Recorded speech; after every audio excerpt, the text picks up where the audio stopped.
ఆదికావ్యం రామాయణం. రామాయణం ఒక్క మాట చెప్తారు, వేదవేద్యే పరే పుంసి జాతే దశరథాత్మజే వేద ప్రచేత సాదాసీత్ సాక్షాత్ రామాయణాత్మన అని. అది వేదోపబృంహణము, వేదముల చేత ప్రతిపాదింపబడినటువంటి పరతత్వమైన పరబ్రహ్మమైన ఆ భగవానుడు ఎవరైతే ఉన్నాడో ఆయనే రామచంద్రమూర్తిగా నడిచి వచ్చాడు. ఆ వేదములు అపౌరుషేయములు కనుక ఆ వేదమే రామాయణంగా నడిచొచ్చింది. అయితే వేదము రామాయణంగా నడిచొచ్చి వేదము చేత ప్రతిపాదింపబడినటువంటి పరబ్రహ్మము రామచంద్రమూర్తిగా నడిచొస్తే మనకి కలిసి వచ్చేది ఏమిటి? ఎన్నో అవతారములను స్వీకరించాడు స్వామి. పరిత్రాణాయ సాధూనాం వినాశాయ చతుష్కృతాం ధర్మ సంస్థాపనార్థాయ సంభవామి యుగే యుగే అన్నాడు. ఎప్పుడెప్పుడు ధర్మమునకు వైక్లభ్యము కలుగుతుందో అప్పుడప్పుడు నేను అవతారములు స్వీకరించి ధర్మాన్ని మళ్ళీ రక్షిస్తాను అన్నాడు. చేసిన ప్రతిజ్ఞ ప్రకారం ఎన్నో అవతారములను స్వీకరించాడు. అందులో రామావతారము ఒకటి. కానీ రామావతారమునకు ఉన్నటువంటి ప్రశస్తి మిగిలిన అవతారములతో పోలిస్తే మనుష్య జీవనానికి సంబంధించినంత వరకు రామావతారానికి ఉన్న వైశిష్ట్యం చాలా గొప్పది. ఎందుచేత అంటే కేవలం రాక్షస సంహారం చెయ్యడం కోసమే రామావతారం వచ్చుంటే రావణాసుర సంహారం అయిపోగానే రామావతారం కూడా వెళ్ళిపోవాలి. కానీ స్వామి అలా అనలేదు. ఒక ప్రతిజ్ఞ చేశారు బాలకాండలో, దశవర్ష సహస్రాణి దశవర్ష శతానిచ అన్నారు. నేను 11,000 సంవత్సరములు ఈ భూమండలం మీదుండి ఈ భూమండలాన్నంతటినీ పరిపాలిస్తాను. దేని కొరకు అంటే ఒక మనుష్యుడిగా బ్రతకడం ఎలాగో నేర్పడం కొరకు. మీరు ఒక్క విషయం చాలా జాగ్రత్తగా జ్ఞాపకం పెట్టుకోండి. రామచంద్రమూర్తి రామాయణంలో తండ్రి గారిని చాలా గౌరవించాడు. ఆయన భగవానుడు కనుక గౌరవించాడు. ఆయన భార్య సీతమ్మ తల్లిని రావణాసురుడు అపహరిస్తే గొప్ప పరాక్రమంతో రావణాసురుడి యొక్క 10 తలలు త్రుంచి సీతమ్మ తల్లిని మళ్ళీ వెనక్కి తెచ్చుకోగలిగాడు. భగవానుడు కనుక తెచ్చుకోగలిగాడు. రామచంద్రమూర్తి వశిష్ఠ విశ్వామిత్రాది గురువుల యొక్క శుశ్రూష మహోత్కృష్టంగా చేశాడు. భగవానుడు కనుక చెయ్యగలిగాడు. రామచంద్రమూర్తి 14 సంవత్సరములు అరణ్యవాసం చేశారు. కాలికి పాదుకలు లేకుండా పల్లేరుకాయలున్న అడవిలో నడిచాడు మహానుభావుడు. భగవానుడు కనుక నడిచాడు. మీరు ఇలా ప్రతిదానికి రామాయణంలో రామచంద్రమూర్తి యొక్క సాధితములన్నీ ఓసారి చెప్పుకుంటూ పక్కన భగవానుడు కనుక చేశాడు అని మీరు అనుకున్నారనుకోండి, రామాయణం యొక్క ప్రయోజనం ఏమీ ఉండదు. ఎందుచేత నేను ఈ మాట అంటున్నానంటే అసలు మనిషిగా ఎలా బ్రతకాలో చూపించడం కోసం రామాయణం వచ్చింది. మీరు అందుకే రామాయణాన్ని ఆశాంతం చదివి చూస్తే, అందుకే ఒక్కసారి సంపూర్ణ రామాయణం వినండి అని పెద్దలు అన్నారులో ఉంది. రామాయణం చదివితే రామావతారంలో రామచంద్రమూర్తి మనందరం కష్టాలు వచ్చినప్పుడు ఎలా బాధపడతామో అలా బాధపడిన మాట పరమవాస్తవం. ఆయన తన భార్యని రావణాసురుడు అపహరిస్తే విశేషంగా విలపించాడు. ఆయనకి లక్ష్మణమూర్తి మూర్ఛ చెంది భూమి మీద పడిపోతే చాలా శోకతప్త హృదయంతో, లక్ష్మణ నువ్వు లేనటువంటి సీత, నువ్వు లేనటువంటి రాజ్యం నాకెందుకు అన్నాడు. దేశే కళత్రాణి దేశే చ బాంధవాహ తంతు దేశం నపశ్యామి ఎత్ర భ్రాత సహోదర. ఎక్కడికి వెళ్ళినా భార్య దొరుకుతుంది, బంధువులు దొరుకుతారు, రాజ్యం దొరుకుతుంది. కానీ తమ్ముడు ఎక్కడి నుంచి వస్తాడు? తోడబుట్టినవాడు రమ్మంటే రాడు. అందుకని నువ్వు లేని నాడు నాకు ఈ భోగాలు అక్కర్లేదు లక్ష్మణ, అన్నీ వదిలిపెట్టేస్తాను, నువ్వు లేని నాడు నాకు ఈ జీవితం ఎందుకయ్యా అన్నాడు. అందుకని రాముడు రామాయణంలో ఒక భగవానుడి కింద ప్రవర్తించి చూపించలేదు, ఒక మనిషి ఎలా బ్రతుకుతాడో అలా బ్రతికి చూపించాడు. నిజంగా రాముడికి వచ్చిన కష్టాల్ని కానీ మనం జ్ఞాపకం పెట్టుకుంటే, మనకెప్పుడైనా జీవితంలో ఒక కష్టం వచ్చిందనుకోండి, నిజంగా రాముడు పడిన కష్టం ముందు మనం పడుతున్న కష్టం ఏపాటి కష్టం అనిపిస్తుంది. సీతమ్మ తల్లి పడిన కష్టం జ్ఞాపకానికి వచ్చిందనుకోండి, క్షితిక్షమా పుష్కర సన్నిభాక్షి యా రక్షిత రఘవలక్ష్మణాభ్యాం సారాక్షసీభి వికృతేక్షణాభి సంరక్షిత సంప్రతి వృక్షమూలే అంటారు మహర్షి.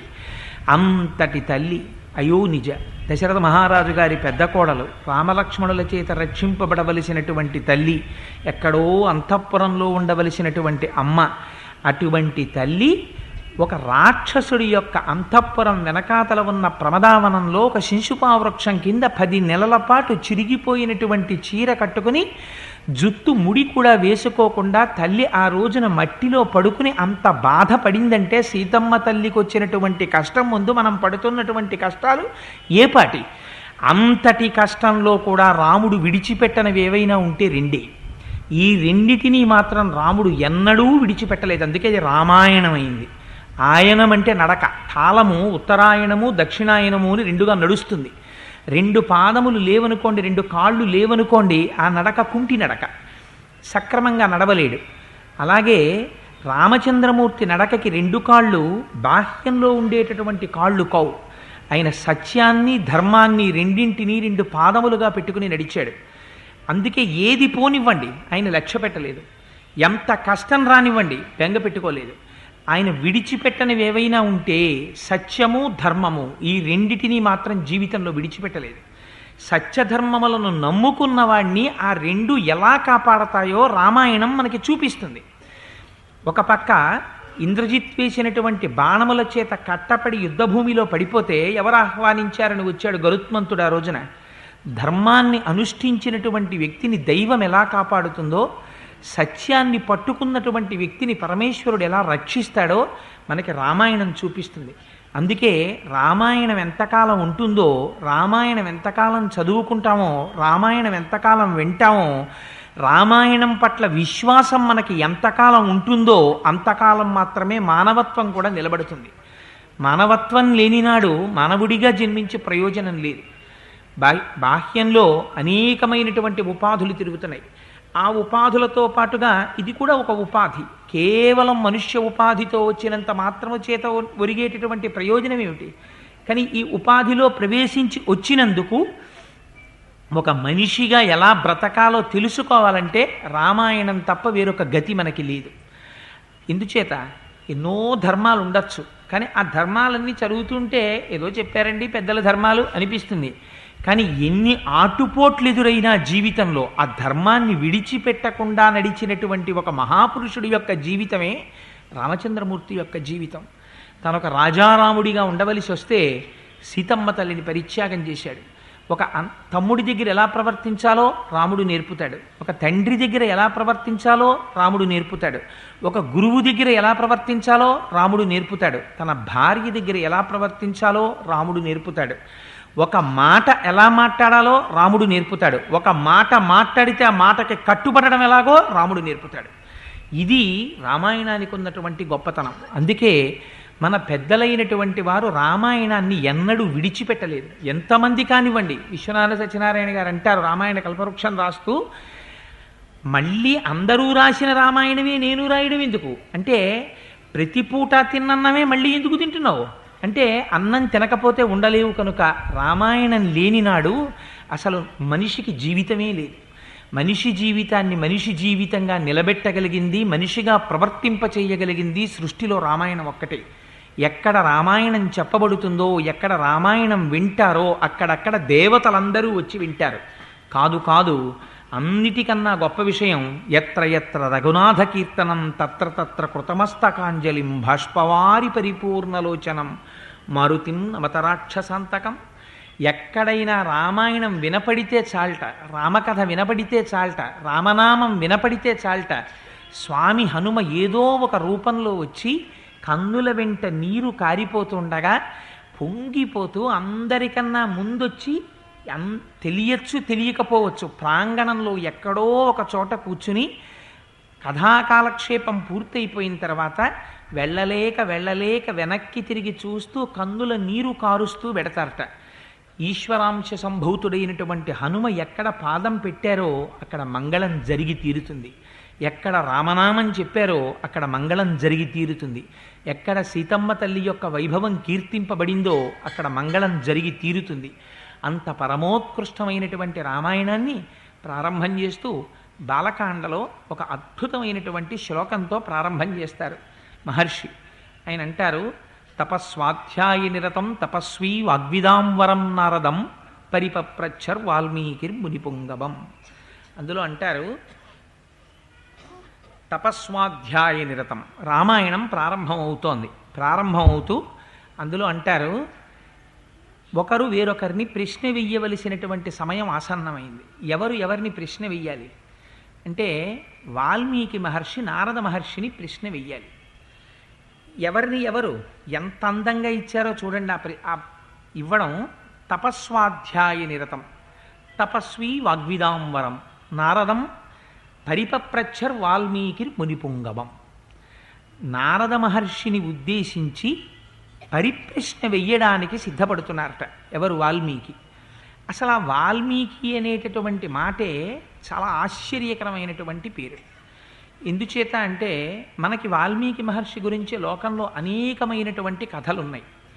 అసలు వాల్మీకి అంటే పుట్టలోంచి బయటికి వచ్చిన వారు కాబట్టి, వాల్మీకము నుంచి ఉద్భవించినటువంటి వారు కాబట్టి వారికి వాల్మీకి అని పౌరుషనామం వచ్చింది. అసలు వాల్మీకి మహర్షి యొక్క జీవిత వృత్తాంతం ఏమిటి? అసలు ఈ వాల్మీకి ఎవరు? ఈ ప్రశ్న స్కాంద పురాణంలో వేశారు. స్కాంద పురాణంలో వ్యాస భగవానుడు సనత్కుమారుణ్ణి అడిగాడు, వాల్మీకి ఎవరు? ఆది కావ్యమైనటువంటి రామాయణాన్ని రచించగలిగినటువంటి సమర్థత వాల్మీకి మహర్షికి ఎక్కడి నుంచి వచ్చింది, ఎందువల్ల వచ్చింది, నాకు చెప్పవలసింది అని అడిగితే సనత్కుమారుడు చెప్పాడు. ఆ రోజున వాల్మీకి మహర్షి యొక్క అంశ చాలా ఆశ్చర్యకరమైంది. ఎందుచేత అంటే పూర్వం సుమతి కౌశికి అనబడేటటువంటి ఇద్దరు దంపతులు ఉండేవారు. ఆ దంపతులకు అగ్నిశర్మ అనబడేటటువంటి కుమారుడు జన్మించాడు. కానీ ఆ అగ్నిశర్మకి బాల్యంలో తండ్రి గారు వేదాన్ని పఠింపచేస్తే తగినంతగా అబ్బలేదు.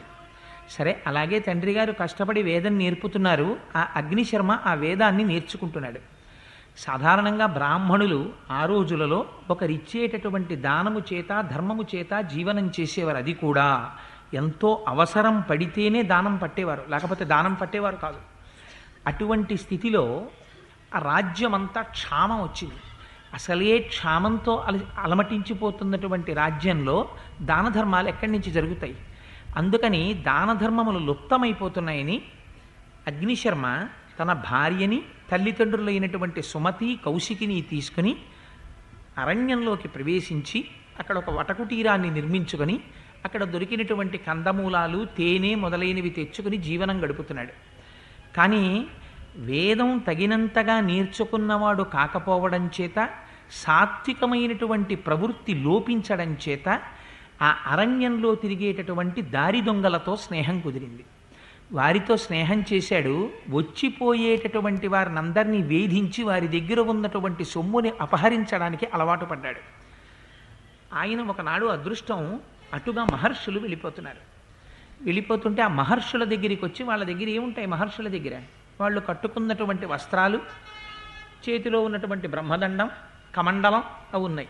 దొంగవాడికి ఏది దొరికినా లాభమే కదా, అదేం కష్టపడి సంపాదించాలి కనుకనా. అందుకని మీ దగ్గర ఉన్నటువంటి ఈ వల్కములు, ఆ బ్రహ్మదండము మొదలైనటువంటివన్నీ కింద పెట్టండి, లేకపోతే మీ ప్రాణాలు తీసేస్తానన్నాడు. అంటే అత్రి మహర్షి అన్నారు, ఏమయ్యా దేనికోసం ఇంత కష్టపడి ఇతరుల యొక్క ప్రాణములను కూడా తీసి నువ్వు ఈ సంపాదన ఇలా సంపాదిస్తున్నావు అని అడిగారు. ఆయన అన్నాడు, నా పొట్ట పోసుకోవడానికి, నన్ను నమ్ముకున్నటువంటి నా భార్యా బిడ్డలు తల్లిదండ్రుల యొక్క పొట్ట పోషించడానికి అన్నాడు. నీ పొట్ట పోసుకోవడానికి, నీ వారి పొట్ట పోసుకోవడానికి ఇంతకన్నా వేరొక వృత్తి నీకు దొరకలేదా? ఇంత కష్టపడి సంపాదిస్తున్నావే, ఇన్ని పాపములు మూట కట్టుకుంటున్నావే, ఇన్ని పాపములు మూట కట్టుకొని నువ్వు సంపాదించినటువంటి ధనంలో దాని వలన సంపాదించినటువంటి సామాగ్రితో జీవనం గడుపుకుంటున్నటువంటి నీవారని నీవనుకుంటున్న వారు నీ పాపములో ఎంత ఫలితాన్ని తాము కూడా వాటా తీసుకోవడానికి సిద్ధంగా ఉన్నారో వెళ్ళి అడిగిరా అన్నారు. ఈ మాట ఏదో కొంచెం ఆలోచించవలసిందిగా అనిపించి సరే మీరు ఇక్కడే ఉండండి, వెళ్ళిపోకండి, నేను మళ్ళీ వస్తానన్నాడు. వాళ్ళు ఎందుకు వెళ్ళిపోతారు? ఋషులు. మేము ఇక్కడే ఉంటాం, వెళ్ళిరమ్మన్నారు. వెళ్ళి అడిగాడు, తల్లిని అడిగాడు, తండ్రిని అడిగాడు, భార్యని అడిగాడు, బిడ్డలను అడిగాడు. వాళ్ళు అన్నారు, పోషించడం నీ కర్తవ్యం, నువ్వు పోషిస్తున్నావు. ఎలా తెచ్చావు, ఎక్కడి నుంచి తెచ్చావు మాకు అనవసరం, నువ్వు తెచ్చావు మేము అనుభవిస్తాం, నువ్వు ఎలా తెచ్చావన్న దానికి ఫలితాన్ని నువ్వు అనుభవిస్తావు, అందులో వాటా మేమేం పుచ్చుకోమన్నారు. చాలా బాధ కలిగింది. ఇన్నాళ్ళు ఇన్ని తప్పు పనులు చేశాను, ఇప్పుడు ఈ ఫలితం పుచ్చుకునేవాడు ఎవరూ లేరు, నేనే అనుభవించాలి ఈ ఫలితాన్ని. ఈ మాట చాలా క్లేశంగా అనిపించింది. ఇప్పుడు ఎవరు నన్ను రక్షిస్తారనుకున్నాడు. చేసినటువంటి పాపములు నివృత్తి కావాలి, అది ఆ సమయంలో ఆయనకున్న కోరిక రామాయణం రాయడం కాదు. ఆయన ఇంత పాపం నేను మూట కట్టేసుకున్నాను, దీన్ని వాటా వేసుకునేవాడు లేడు, కాబట్టి ఈ పాపం నాకు ఎలా పోతుంది, ఈ బెంగ పట్టుకుంది. పరుగు పరుగున మళ్ళీ ఋషుల దగ్గరికి వచ్చాడు. ఋషుల దగ్గరికి వస్తే వచ్చి పశ్చాత్తాపంతో కన్నీరు కార్చి నా పాపలు పోయేటటువంటి మార్గాన్ని ఉపదేశం చేయమని అడిగాడు. అడిగితే ఋషులు అన్నారు, అత్రి మహర్షి వంక తిరిగి, ఆధ్యాత్మిక ఆదిభౌతిక ఆదిదైవికం అనేటటువంటి తాపములకు అతీతమై త్రిగుణాతీతుడవై ఉండేటటువంటి వాడివి కదా మహానుభావ, నీ మాటల వల్ల కదా ఇంత మారేడు ఒక దారి దొంగగా ఉన్న బ్రాహ్మణుడు, అందుచేత నువ్వే వారికి ఏదైనా ఉపదేశం చెయ్యవలసింది అన్నారు.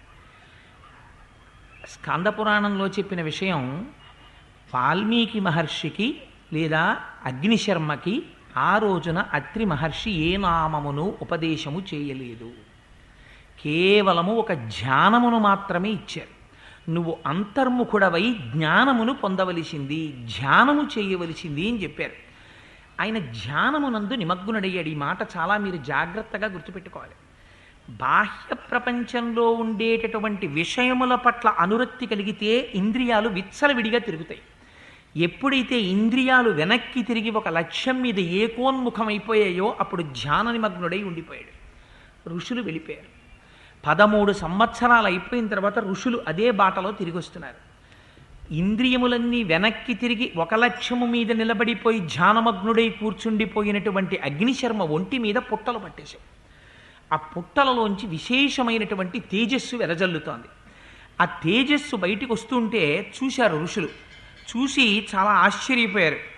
ఏమిరా ఇది, మనం ఇంతకు ముందు ఎప్పుడో ఇటుగా వెళ్ళిపోతూ ఇతనికి ఉపదేశం చేసి వెళ్ళాం, నువ్వు ధ్యానములో ఉండవలసింది అని. ఆ వ్యక్తే ఇందులో ఉన్నాడు. ఇవాళ ఎటువంటి స్థితిని పొందాడంటే అసలు బాహ్య ప్రపంచంతో సంబంధం లేదు. అంతగా ఇంద్రియాలన్నీ ఏకోన్ముఖం అయిపోయాయి. కేవలం ఒక లక్ష్య సిద్ధి కోసమని బయట పుట్టలు పట్టినా తెలియనటువంటి స్థితిలో ఉన్నాడు అని వాళ్ళు ఆశ్చర్యపోయి ఋషులు అందులో ఉన్నటువంటి వ్యక్తిని పిలిచారు. వాళ్ళు ఏమని, వాల్మీకి రితితే నామా భువిఖ్యాతం భవిష్యతి అన్నారు. ఇక మీదట మేము చెప్పినటువంటి ధ్యానమునందు మగ్నుడవై మీద పట్టినటువంటి పుట్టలను కూడా గుర్తెరగక ధ్యానము చేసిన వాడివి కనుక నిన్ను వాల్మీకి అని పిలుస్తారు, నువ్వు పుట్టలోంచి పైకి రా అని పిలిచారు. ఇది పౌరుషనామమైంది. అందుకని వాల్మీకి స్వతసిద్ధమైన పేరు కాదు, ఆయన పేరు అగ్నిశర్మ. ఆయన భారద్వాజ గోత్రీకుడు, సద్బ్రాహ్మణుడు. ఆ పుట్టలోంచి బయటికి వచ్చాడు. వచ్చిన తరువాత ఋషులందరికీ పాదాలకి నమస్కారం చేశాడు. నన్ను ఏం చెయ్యమంటారని అడిగారు.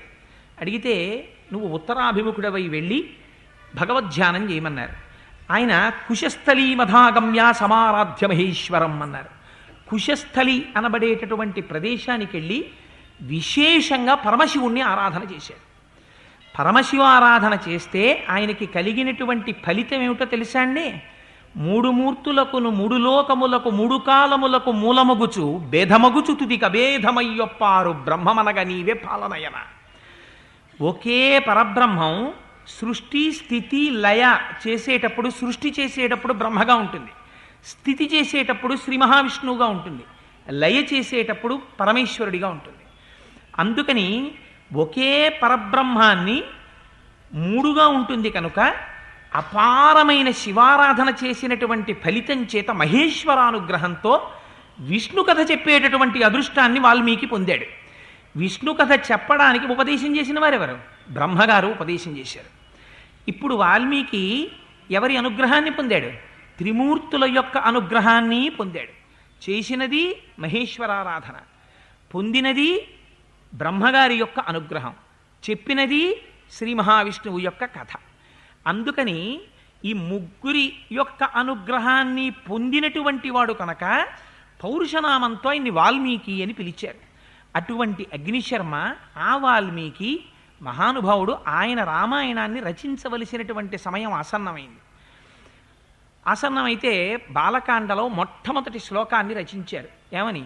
తపస్వాధ్యాయ నిరతం తపస్వీ వాగ్విదాంవరం నారదం పరిపప్రచ్చర్ వాల్మీకిర్మునిపుంగవం. తపస్వి అయినటువంటి వాల్మీకి, తపస్సు స్వాధ్యాయ నిరతుడైనటువంటి వాడు, ముని అయినటువంటి వాడు, గొప్ప వాగ్విదాంవరుడైనటువంటి నారద మహర్షిని పరిప్రశ్న చేశాను. ఇది ఏదైనా ఆదికావ్యాన్ని ప్రారంభం చేసే ముందు ఒక పరమోత్కృష్టమైనటువంటి మాటతో ప్రారంభం కావాలి. జీవితంలో రామాయణం మనకి నేర్పేటటువంటి సందేశం ఏమిటో తెలుసా అండి? నువ్వు ఏ పని చేసినా అన్నిటికన్నా జీవితంలో గొప్పదేది గురువుగారిని తలుచుకోవడం కన్నా గొప్పది వేరొకటి లేదు. అందుకే మనం పూజ చేసిన గురుర్బ్రహ్మ గురుర్విష్ణు గురుర్దేవో మహేశ్వర గురు సాక్షాత్ పరబ్రహ్మ తస్మై శ్రీ గురవే నమః అంటాం. గురువుని తలుచుకోవడం, గురువు చెప్పినటువంటి మాటలను జ్ఞాపకం తెచ్చుకోవడం, ఇంతకన్నా గొప్ప మంగళాచరణం ప్రపంచంలో ఉండదు.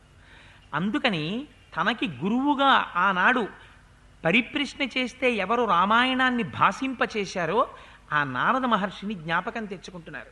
ఎటువంటి వాట నారదుడు? నారదుడంటే మహానుభావుడు. ఆయన గురించి తపస్సు కలిగినవాడు, స్వాధ్యాయ నిరతుడు.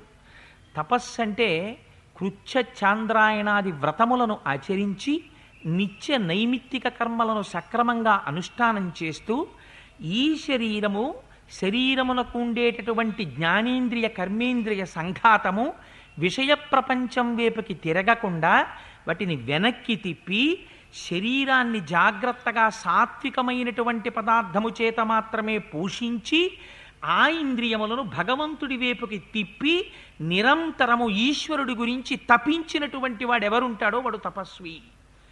అందుచేతనే అటువంటి తపస్సు చేత ఏమవుతుంది? వారు నిత్య నైమిత్తిక కర్మాచరణమునందు వైక్లభ్యమును పొందరు. నిత్య కర్మ అంటే మనం ఎట్టి పరిస్థితులలోనూ చెయ్యవలసినవి కొన్ని ఉంటాయి.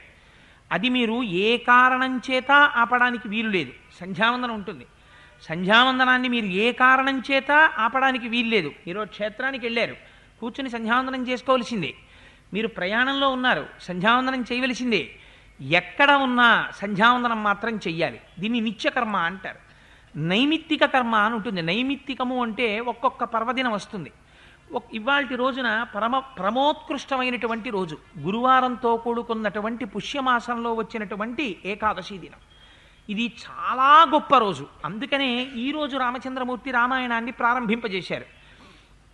సరే, అలా నైమిత్తికము అంటే కొన్ని ప్రత్యేకమైనటువంటి రోజులలో చేయవలసినటువంటి ప్రత్యేకమైన కర్మలకి నైమిత్తిక కర్మలని పేరు. నిత్య నైమిత్తిక కర్మలను రెండిటినీ చేస్తూ నిరంతరం భగవంతుడి గురించినటువంటి ఆలోచన చేస్తూ కృచ్ఛ్రాంద్రాయణాది వ్రతములను ఆచరిస్తూ ఎవరు ఉంటారో అటువంటి వారిలో సత్వగుణం, గొప్ప శుద్ధ సత్వము ఆవిర్భవిస్తుంది. ఆ సత్వగుణం దేనికి ప్రాతిపదిక అవుతుంది? వేదాధ్యయనమునకు ప్రాతిపదిక అవుతుంది. అటువంటి వాడు వేదాధ్యయనం చేస్తాడు. ఆ వేదం ఒకనాడు ఎందుకు పనికొస్తుంది? బాహ్యంలో యజ్ఞయాగాది క్రతువులను చేసి ఇహమనందు పొందవలసినటువంటి సమస్త సౌఖ్యములను పొందడానికి వేదమే ఆధారం కాదు. ఇతర లోకములలో పొందవలసినటువంటి ప్రయోజనాలకి వేదమే ఆధారం కాదు. ఇంకా వేదంలో మీరు జ్ఞానకాండలోకి వెళ్ళారనుకోండి, అసలు మళ్ళీ ఈ శరీరంతో పుట్టవలసినటువంటి అవసరం లేనటువంటి జ్ఞానాన్ని పొందడానికి కావలసినటువంటి సమస్త సంభారములు వేదము నుంచే మనకు వస్తాయి. అందుకని ఏమవుతుంది? నిత్య నైమిత్తిక కర్మాచరణము కలిగినటువంటి తపస్వి అయి స్వాధ్యాయ నిరతుడై, అది ఎప్పుడు? నిరంతరము, ఒకప్పుడు ఇంకొక నాడు కాదు. అది ఒక అలవాటుగా తాను చేయకుండా ఉండలేక నిరంతరము వేదమును మననం చేస్తూ, ఇది ముని అంటే మననము చేయువాడు. ఎందుకు మననం? మననము అంటే మనస్సు యొక్క ధర్మము. జ్ఞాపకం పెట్టుకోండి. మనస్సు ఏం చేస్తుంది? మీకు ఏ వస్తువు పట్ల ప్రీతి ఉందో ఆ వస్తువు చుట్టూ తిరుగుతుంటుంది. మిమ్మల్ని మీరు ఎప్పుడైనా ఒక్కసారి పరిశీలన చేసుకోండి. మీకు ఏ వస్తువు పట్ల చాలా ఇష్టం ఉందో ఆ వస్తువు చుట్టూ మనస్సు తిరుగుతుంది. అదే మనస్సుకున్నటువంటి గొప్ప బలం, అదే మనస్సుకున్న గొప్ప బలహీనత. మీరు పూజ చేస్తూ ఉండండి, అది తనకిష్టమైన వస్తువు దగ్గరికి వెళ్ళిపోతుంది. మీరు మనస్సుకి తీసుకెళ్ళి భగవంతుణ్ణి ఆలంబనంగా ఇవ్వడం అలవాటు చేశారనుకోండి, ఇస్తే తపస్సు చెయ్యడం ప్రారంభం చేస్తే ఈ మనస్సు క్రమంగా భగవంతుడి చుట్టూ తిరగడం ప్రారంభం చేస్తుంది. అందుకని ఏమవుతుంది? మననము చేయువాడు ముని, తనంత తాను ఎప్పుడూ మననం చేస్తూ ఉంటాడు. దానికి ఒక ప్రయోజనం ఉంటుందా? ఏం ప్రయోజనం ఉండదు. అలా మననం చేయకుండా ఉండలేడు. మనస్సు ప్రీతిపాత్రమైన వస్తువు చుట్టూ పరిభ్రమించినట్టు ఎప్పుడూ భగవంతుడి చుట్టూ మనస్సు తిరగగలిగినటువంటి స్థితిని పొందినటువంటి వాడై నిరంతర మననశీలుడై తపస్సు చేసి స్వాధ్యాయ నిరతుడై వీటన్నిటి చేత తాను పొందినటువంటి అనుభవం ఏదైతే ఉంటుందో, జ్ఞానం ఏదైతే ఉంటుందో, దాన్ని ఇతరులకి బోధ చేసేటప్పుడు అరటిపండు ఒలిచి నోట్లో పెట్టినంత సులువుగా అవతల వారిలో ఉండేటటువంటి అజ్ఞానమును దహించి జ్ఞానమును అందించగలిగినటువంటి వాగ్వైభవం ఎవరికి ఉంటుందో అటువంటి వాడు జ్ఞానమును ఇయ్యగలిగినటువంటి వాడు. వాడెవరు? సాక్షాత్తు గురువు. గుకారస్యంధకారస్యాత్ రుకారస్తన్నిరోధకృత్ అంధకార వినాశిత్వాత్ గురురిత్యభిధీయతే. ఎవరు అంధకారాన్ని పోగొట్టి జ్ఞానం ఇస్తున్నాడో వాడే గురువు. అజ్ఞానం తీసేదొకడు, జ్ఞానం ఇచ్చేదొకడు ప్రపంచంలో ఉండడు. ఎందుకనంటే లైటు వేశామండి చీకటి పోయిందండి అనరు. లైటు ఉంటే చీకటి ఉండదు, చీకటి ఉంటే లైటు లేదు. జ్ఞాపకం పెట్టుకోండి. దీపం ఉన్నది, చీకటి ఉండదు. చీకటి ఉన్నది, దీపము పెట్టలేదు. ఒకటే నిజం. అంచేత అజ్ఞానము పోయినది, మళ్ళీ ఇంకా జ్ఞానం ఒకటి బోధ చేయడం ఏమి ఉండదు. అజ్ఞానం పోవడం అంటే జ్ఞానమే మిగులుతుంది. ఇంకా జ్ఞానము కలిగినది, అజ్ఞానము పోయినది. అందుకనేమవుతుంది?